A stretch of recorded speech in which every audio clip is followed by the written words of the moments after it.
Hi ನಮಸ್ಕಾರ ಸ್ನೇಹಿತರೆ, ನಾನು ನಿಮ್ಮ ರಾಜು ಕನ್ನಡಿಗ. ನಾವು ಇವಾಗ ಬಂದಿರೋ ಪ್ಲೇಸ್ ಯಾವುದಂತಂದರೆ ಬೋರಿಂಗಕಣೆ ಡ್ಯಾಮ್. ಈಗ ಬೋರಿಂಗಕಣೆ ಡ್ಯಾಮ್ ಹತ್ರ ಹೋಗೋಕ್ಕೂ ಮುಂಚೆ, ಅದಕ್ಕಿಂತ ಮುಂಚೆ ಕಾಲಭೈರವೇಶ್ವರ ದೇವಸ್ಥಾನ ಸಿಗುತ್ತೆ. ಆ ದೇವಸ್ಥಾನ ಈಗ ಕ್ಲೋಸ್ ಆಗಿದೆ, ಗೇಟ್ ಬಾಕ್ಲಾಗಿದ್ದಾರೆ. ಅದರಿಂದ ದೇವಸ್ಥಾನದ ಒಳಗಡೆ ಹೋಗೋಕ್ಕಾಗಲ್ಲ. ಬನ್ನಿ ಮುಂದೆ ಏನಿದೆ ಅಂತ ನೋಡೋಣ. ನೋಡಿ ಸ್ನೇಹಿತರೆ, ಅಲ್ಲಿಂದ ಈಗ ಬಂದವಲ್ಲ ನೋಡಿ, ಈಗ ಇದೇ ಡ್ಯಾಮು, ಬೋರಿಂಗಕಣೆ ಡ್ಯಾಮು. ಬನ್ನಿ ಇದ್ರ ಇತಿಹಾಸ ಏನೈತೆ ಅಂತ ಮುಂದೆ ತಿಳಿಸ್ಕೊಡ್ತೀನಿ. ಸ್ನೇಹಿತರೆ, ಆಗಲೇ ಹೇಳಿದ್ವಲ್ಲ ಇದ್ರ ಬಗ್ಗೆ ತಿಳಿಸ್ಕೊಡ್ತೀವಂತ. ಇದು ತುಮಕೂರು ಜಿಲ್ಲೆ ಚಿಕ್ಕನಾಯಕನಹಳ್ಳಿ ಉಳಿಯಾರು ಹೋಬಳಿ ಹತ್ರ ಇದೆ ಸ್ನೇಹಿತರೆ. ಇದು ಶಿರಾಯಿಂದ ಬಂದರೆ 34 ಕಿಲೋಮೀಟ್ರ್ ಆಗುತ್ತೆ, ಉಳಿಯಾರಿಂದ ಬಂದರೆ 13 ಕಿಲೋಮೀಟ್ರ್ ಆಗುತ್ತೆ ಸ್ನೇಹಿತರೆ.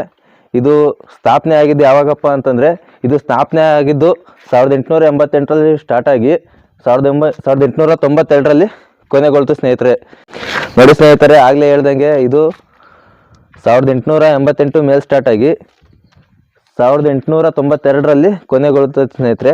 ಇದನ್ನು ಕಟ್ಟಿಸ್ತಾರೆ ಯಾರಪ್ಪ ಅಂತಂದರೆ ಶ್ರೀ ಚಾಮರಾಜೇಂದ್ರ ಒಡೆಯರು ಇದನ್ನು ಕಟ್ಟಿಸ್ತಾರೆ. ಚಾಮರಾಜೇಂದ್ರ ಒಡೆಯರು ಯಾರಪ್ಪ ಅಂತಂದರೆ ಮೈಸೂರು ಮಹಾರಾಜರು ಸ್ನೇಹಿತರೆ.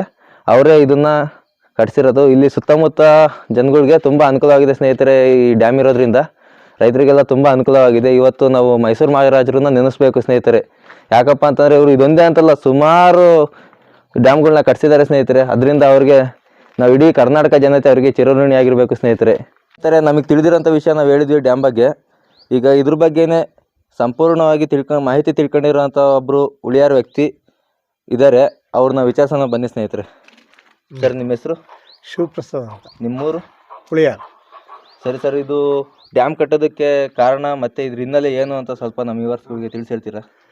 ಇದು ಆಗಿನ ಕಾಲದಲ್ಲಿ ಒಬ್ಬ ಕುರಿಗಾಹಿ ಕುರಿ ಕಾಯರು ಇರ್ತಾರಲ್ಲ, ಅವರು ಇದೊಂದು ಐಡಿಯಾ ಕೊಟ್ಟರು ಕೆಲವು ಜನಕ್ಕೆ, ರಾಜರಿಗೆ.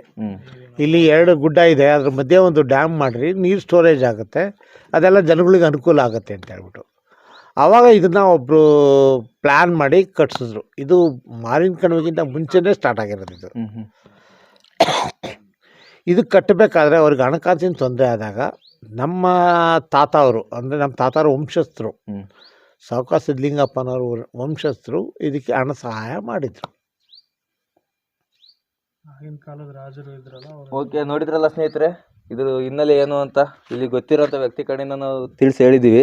ಇನ್ನು ನಿಮ್ಗೆ ಏನಾದರೂ ಈ ಡ್ಯಾಮ್ ಬಗ್ಗೆ ಹೆಚ್ಚಿನದಾಗಿ ಮಾಹಿತಿ ಗೊತ್ತಿದ್ರೆ ಕಮೆಂಟ್ ಬಾಕ್ಸಲ್ಲಿ ಕಮೆಂಟ್ ಮಾಡಿ. ನೋಡಿ ಸ್ನೇಹಿತರೆ, ಇಂಥ ಒಳ್ಳೊಳ್ಳೆ ಪ್ಲೇಸ್ಗಳಿಗೆ ಬಂದಾಗ ಸ್ವಚ್ಛತೆಯನ್ನು ಕಾಪಾಡಿ. ಯಾಕಂತಂದರೆ ಮೇನು ನಮಗೆ ಬಂದಾಗ ಸ್ವಲ್ಪ ನೆಮ್ಮದಿ ಕೊಡೋ ಜಾಗಗಳು ಅಂತಂದರೆ ಇಂಥ ಒಳ್ಳೊಳ್ಳೆ ಪ್ಲೇಸ್ಗಳೇ ನೆಮ್ಮದಿ ಕೊಡೋದು. ಕೆಲವರೆಲ್ಲ ಮನೆಗಳಲ್ಲಿ ಗಲಾಟೆಗೆಲ್ಲ ಮಾಡ್ಕೊಂಡು ಇಂಥ ಜಾಗಕ್ಕೆ ಬರ್ತಾರೆ ಒಳ್ಳೆ ನೆಮ್ಮದಿಯಿಂದ ಇರಬೇಕಂತ. ಯಾಕಂದರೆ ಲೊಕೇಶನ್ ಚೆನ್ನಾಗಿದ್ದರೆ, ಜಾಗ ಚೆನ್ನಾಗಿದ್ದರೆ 10 ನಿಮಿಷ 1 ಗಂಟೆ ಕುತ್ಕೊಂಡು ನೆಮ್ಮದಿ ಮೇಲೆ ಹೋಗ್ತಾರೆ ಸ್ನೇಹಿತರೆ ಜನಗಳೆಲ್ಲರೂ. ಆದ್ದರಿಂದ ಇಂಥ ಜಾಗಗಳು ಬಂದಾಗ ಇಲ್ಲೇ ಅಂತಲ್ಲ, ಪ್ರತಿಯೊಂದು ಎಲ್ಲೇ ಹೋದ್ರೂ ಸ್ವಚ್ಛತೆ ಕಾಪಾಡಿ ಸ್ನೇಹಿತರೆ.